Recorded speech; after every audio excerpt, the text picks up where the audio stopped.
Bonjour à tous et bienvenue pour ce nouveau test. Aujourd'hui, on va parler audio, vous l'aurez deviné, puisque l'on va parler de Jade Audio. Jade Audio, qu'est-ce que c'est? Eh bien, c'est la nouvelle marque, pour ceux qui connaissent, de la filiale, en fait, c'est une nouvelle filiale, de la part de FiiO.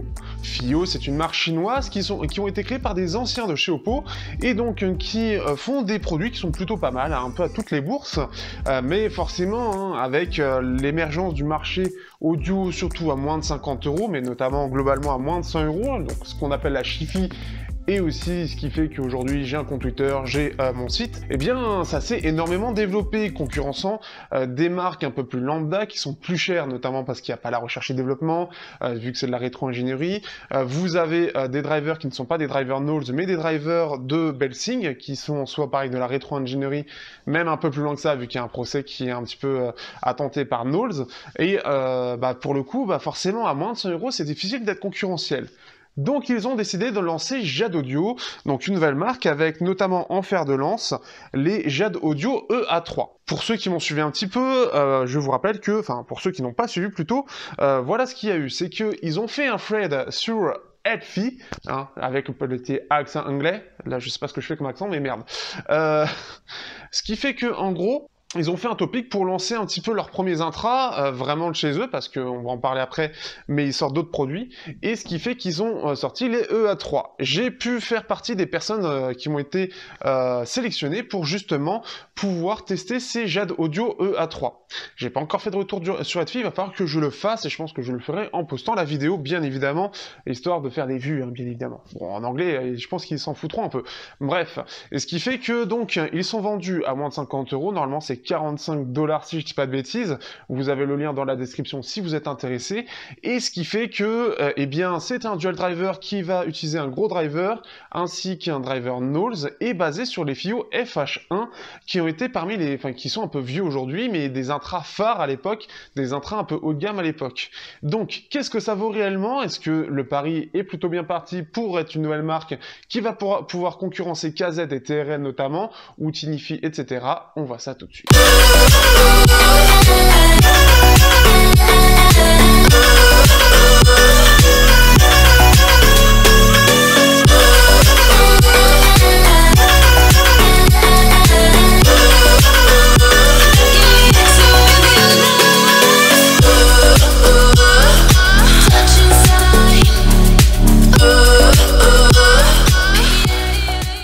Alors, après cette grosse intro, parlons donc du design de ces Jade Audio EA3. Donc, comme vous pouvez voir ici, vous allez voir les plans. Donc, ce sont des intras qui sont assez basiques en termes de design, puisqu'on se retrouve avec ce côté classique avec 3 parties, et ce design vraiment qu'on va retrouver un peu partout, donc qu'on peut reprendre par rapport au KZ-ZSN, ou les ZS10 Pro, les CCAC10, bref, on est vraiment dans cette veine-là, dans cette veine de design un peu universel, mais qui est très aujourd'hui, comment dire, que tout le monde connaît tout simplement, qui est très utilisé par les marques parce que c'est quelque chose qui marche, parce que ça va tout le monde, donc c'est un peu ce que l'on retrouve ici. Et à mon avis, ça doit pas être très cher à produire, puisqu'on a un design qui est vraiment basique, donc à part quelques petites retouches sur le moule, ça doit être très semblable à d'autres, voire même des corps qui sont déjà utilisés. Ça, c'est une première chose. On a une canule que je n'ai pas pris en plan, donc je vous le montre ici. Donc ici, donc en métal. Donc on a vraiment cette appartenance, allez hop, on a vraiment cette appartenance un petit peu en termes de design à ce qu'il y a dernièrement en termes de nouveautés. Donc le côté ici, la canule en métal, le triple, enfin le corps en 3 parties avec cette partie en métal, et puis c'est tout en fait, c'est assez basique. Au niveau des embouts, pareil, on est sur des embouts qui sont assez basiques aussi, qui font beaucoup penser à ce qui est proposé par normalement les KZ-ZS10 Pro toujours, avec ce côté très lisse, ou les CCAC10 qui normalement, je crois que c'est la même chose.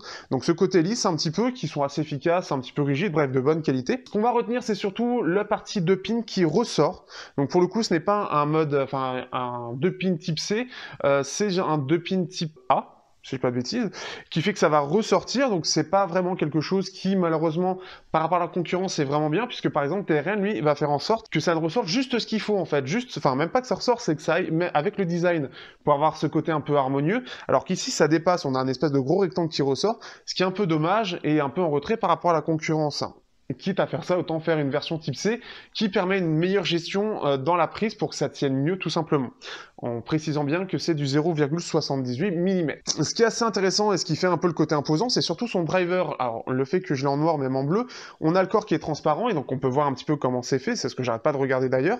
Donc ce qui fait qu'on peut voir le driver de 13,6 mm qui a un design un peu particulier en fait, avec ce côté un peu troué partout, qui fait penser au vieux cadran de téléphone et qui pour le coup prend toute la place. Donc c'est assez marrant et ça lui fait un côté imposant. Donc c'est quelque chose qui est sympathique à regarder, ça fait un peu partie du design, c'est assez cool.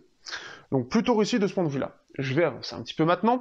On a le câble, un câble qui est assez basique pour le coup, qui est tressé en fait avec ce côté un petit peu ici, comment dire, enroulé, avec juste deux fibres, je pense. Je sais pas exactement, dans plus que ça. Ce qui fait que ça fait penser un peu au câble de Yinyu, où ils reprennent un petit peu cette idée-là. Le câble est quand même un petit peu fin, mais c'est un petit peu dans ce que l'on retrouve de toute façon dans cette gamme de prix. Il reste quand même assez propre, assez souple, et on a un scratch en plus de ça, avec écrit Jade Audio. J'aime encore une fois beaucoup la police qui est utilisée. Donc ce qui fait que ça reste propre, mais un petit peu fin. Donc vous aurez un petit peu, ça risque de s'en mêler un peu facilement. C'est pour ça que j'aime bien les câbles un peu épais, c'est plus difficile. Néanmoins, on a ce scratch pour le ranger, donc ça c'est une bonne chose. Avant de parler du confort, la chose que je montre normalement avec les plans, vous avez une petite pochette qui est la même que ce qui est proposé par FiiO, donc ça c'est une bonne chose parce que c'est plutôt de bonne qualité, on sent vraiment qu'elle respire la qualité, qu'elle est déjà utilisée en tout cas par eux, et ça c'est Audio du Village qui m'a permis de le savoir, ainsi que aussi le fait que on ait beaucoup d'embouts. Donc là je vous ai montré les embouts stock qui me vont très bien, mais sachez que vous avez en tout 6 paires d'embouts supplémentaires, 3 différents. Je vais essayer de vous montrer une photo, implanter ça, mais ce qui fait que voilà, vous avez du chaud au niveau des embouts, donc du petit à grand, et il y a 2 types d'embouts. Je vous avoue que je les teste pas, vu que ceux de base me suffisent largement. Au niveau du confort, donc ce qui fait que bien évidemment ça se met derrière l'oreille. Alors hop, on va montrer ça.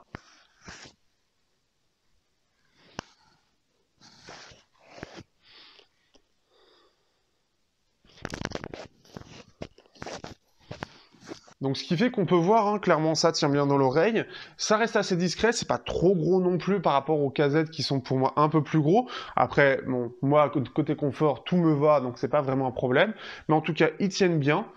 J'ai pas eu de problème de confort lors de mes sessions d'écoute plus ou moins longues dans le train ou dans la journée. Donc ce qui fait que au niveau du confort, j'ai vraiment rien à reprocher, les embouts de bas sont très bons. En tout cas pour moi et mes oreilles qui sont pas très comment dire exigeantes, j'ai eu aucun problème, donc du tout bon de ce point de vue-là quand même.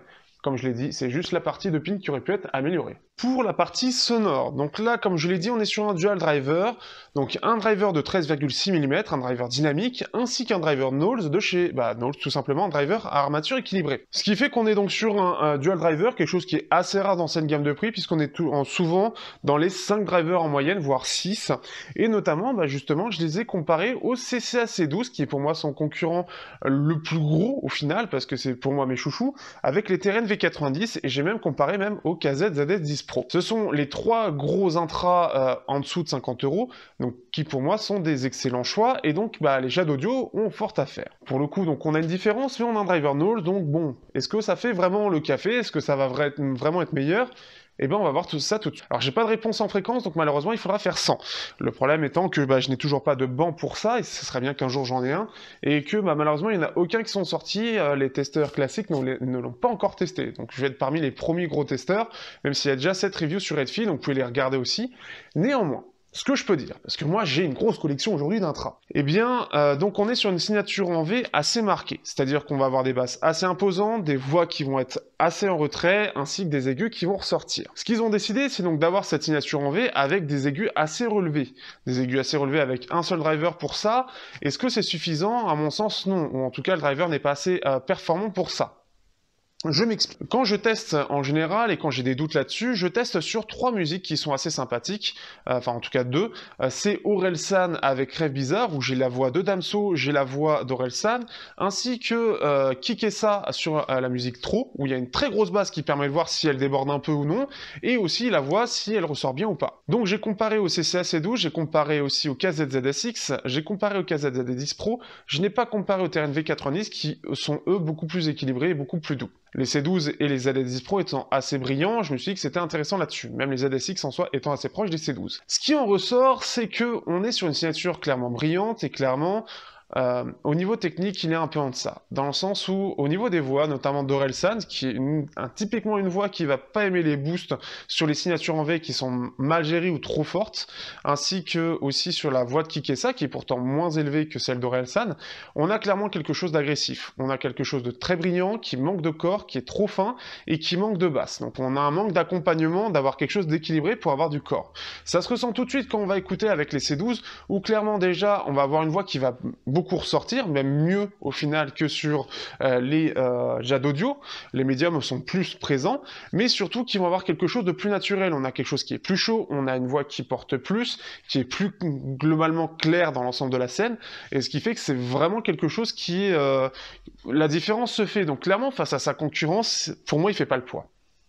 Il fait clairement pas le poids, parce que les TRN V90 vont avoir quelque chose de globalement plus naturel, un peu moins brillant, donc ça reste différent, mais les C12 ainsi que les ZS10 Pro, restant assez proches en soi, eh bien clairement ils vont être vraiment au-dessus. J'ai vraiment plus l'impression qu'on peut le comparer à des intras qui vont être plus dans les 20 €, ça me fait un peu penser à ce qu'on a un peu typiquement sur les KZ ZSN Pro, en fait, pour avoir écouté, pour comparer justement face au TRN T200, on a même typiquement ce type de signature. Donc clairement, ça va être plus pour des gens qui vont écouter l'électro, on va sentir que c'est brillant, mais ça va être un petit peu moins impactant, un peu moins agressif à l'oreille. Mais clairement, au niveau des voix, au niveau des médiums, on sent vraiment que c'est en retrait, on sent vraiment que c'est pas à la même hauteur, et que c'est surtout pas le même niveau de technicité. Donc malheureusement, ça va manquer, et ce qui fait que, voilà, comme je le dis, face à la concurrence, il n'arrive pas à faire le poids, ça reste correct, mais clairement, il y a bien mieux, soit 2 fois moins cher, soit au même prix. Donc, 2 fois moins cher, vous aurez la même chose, au même prix, vous aurez quelque chose de mieux. Donc, difficile, en tout cas, de dire qu'ils sont vraiment meilleurs. Je me suis dit, peut-être qu'avec le driver de 13,6 mm, ça aurait un impact assez positif, peut-être un bon gros driver, mais non, ça fait pas tout. Et le multi-driver est plutôt bien géré sur les C12, sachant qu'en plus, ils utilisent les derniers drivers de chez Belsing, et le truc, c'est que on sent clairement que c'est bien meilleur. Pour finir un petit peu, au niveau de la scène, on a une scène qui est plutôt large, donc ça c'est plutôt cool, une bonne profondeur aussi, on a une séparation des instruments qui est plutôt bonne, assez équivalente d'ailleurs au CCA C12 pour le coup, donc ça se défend bien. Et au niveau aussi de l'isolation, on est sur quelque chose qui est plutôt bon, sans être incroyable. J'ai trouvé mieux ailleurs. Pareil, encore une fois, les C16 restent là-dessus pour moi une des grosses références. Les C12 étant aussi un peu mieux. Donc là-dessus, c'est un petit peu en dessous. Donc, globalement, voilà ce qu'on peut en dire. En gros, c'est pas très très concurrentiel. Alors, que peut-on penser de FiiO qui se lance dans cette gamme Chifi, dans cette gamme Internet, cette gamme vraiment où il n'y aura pas d'intermédiaire, pour aller des FiiO à conquérir le marché de la Chifi, le marché à moins de 100 €. Parce que, et ce qu'il faut savoir, c'est que FiiO font des intras à moins de 100 €. Ils en ont, je sais plus quels sont-ils, je crois que c'est les FA1 qui coûtent un peu moins de 100 € et qui clairement sont un peu moyens. Clairement, ils font pas le poids face à cette concurrence très violente, tout simplement, et compréhensible, de la Chifi. Le premier essai est un coup qui est, sans être mauvais, un petit peu mitigé, puisque beaucoup de concurrents, et encore, je n'ai même pas parlé des concurrents précédents, je pense par exemple au BKS KC2, qui doivent être à peu près dans le même ordre de qualité, avec ce côté driver, en ayant ce côté un peu plus équilibré, et ce côté un petit peu métallique qui peut ressortir, mais moins déjà. On va vraiment avoir quelque chose qui, pour le coup, entre dedans, mais frappe pas fort au final. La concurrence, notamment KZ, CCA et même TRN, qui sont les 3 gros de cette année à moins de 50 €, ces concurrents-là sont déjà très présents et maîtrisent le sujet à ce prix-là.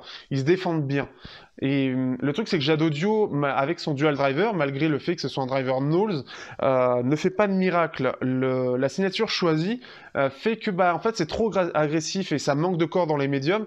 Donc, il y a ce côté-là qui, malheureusement, et je pense que c'est dû à la technique, le gros driver en soit de 14 mm, c'est bien, mais c'est pas forcément utile et on le voit, puisque la plupart des intras sont à 10 mm et arrivent très bien à faire le nécessaire. Et surtout, les accompagnements avec les armatures équilibrées arrivent à faire le nécessaire. Et on le voit avec les C12 ou encore les V90 qui sont pas forcément avec les derniers drivers de Belsing. Ce qui fait que c'est difficile de les recommander parce que comme je vous dis, on retrouve un peu les mêmes défauts de ce qu'on retrouve face à KZ, des KZ sur les ZSN Pro, avec ce côté vraiment métallique, ce côté assez fin, ce côté très boosté.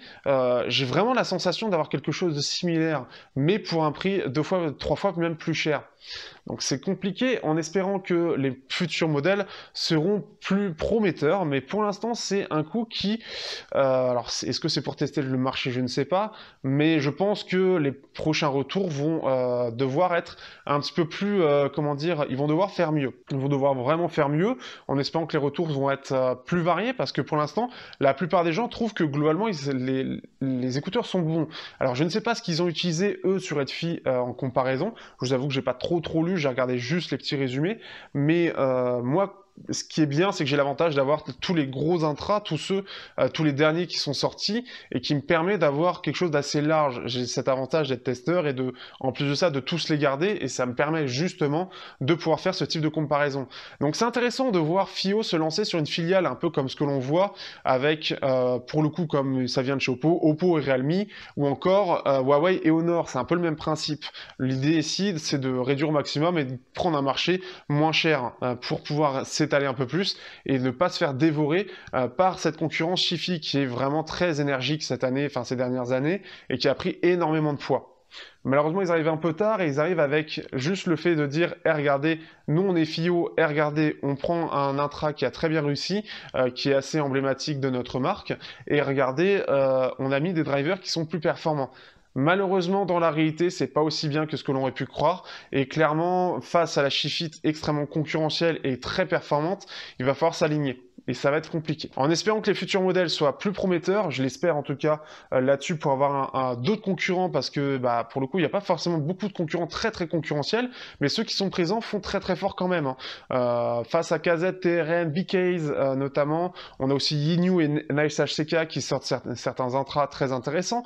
On a quelques acteurs qui marquent, qui arrivent à vraiment marquer, et que je retiens personnellement, comme vous pouvez le voir. Mais là, Jade Audio, j'en attends mieux. À voir par la suite. J'espère que vous aurez apprécié ce test. Sachez aussi que chez Jade Audio, il est prévu le test alors pour ceux qui connaissent le FiiO BTR3, mais chez Jade Audio, c'est les Jade Audio XC3.